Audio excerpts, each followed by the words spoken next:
This is an official emergency message issued by the Office of Public Safety and Historical Continuity. Please remain calm and listen carefully.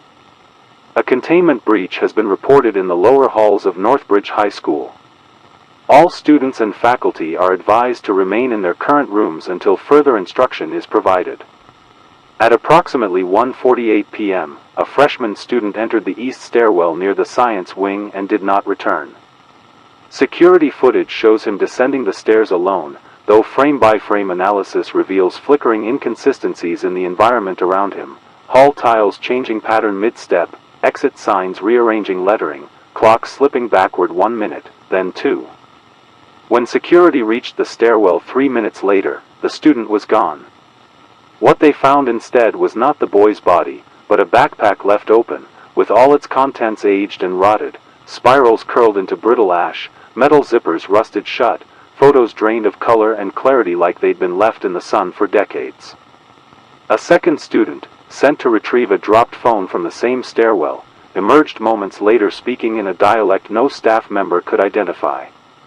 He repeated one phrase, "It was 1976, but I couldn't leave." His eyes were wide, pupils pale and uneven. He did not respond to his name, and when asked what he saw, he simply began to cry. His tears were the color of ink. Please listen closely. The east stairwell is no longer part of our year. This phenomenon, referred to internally as chronological dissociation, is spreading. As of now, reports indicate the locker bays by the gym are phasing. Students have seen yearbook photos that haven't been taken yet, lockers with names they don't recognize, combinations that open to empty space filled with cold wind and static whispers. Time is folding wrong. You may begin to notice anomalies, people in outdated clothing asking for your teachers by names you've never heard. A bell ringing out of sync with every clock. Teachers pausing mid-lesson and continuing in languages they do not speak. Do not respond. Do not follow anyone who says they need help finding their year. Staff are instructed to stop using the public address system, effective immediately. At 2:06 p.m., the intercom announced the lunch menu from May 4, 1959. The voice was not one of our faculty. It sounded like a child, reading each word slowly, as if unfamiliar with what it meant. The final item was meatloaf and marrow. No one laughed. It repeated itself 3 times before cutting to static. The static is still playing in room 207. We cannot shut it off. Most chilling of all, faculty have begun encountering copies of themselves. Earlier today, the chemistry teacher walked into her own classroom and found herself already teaching.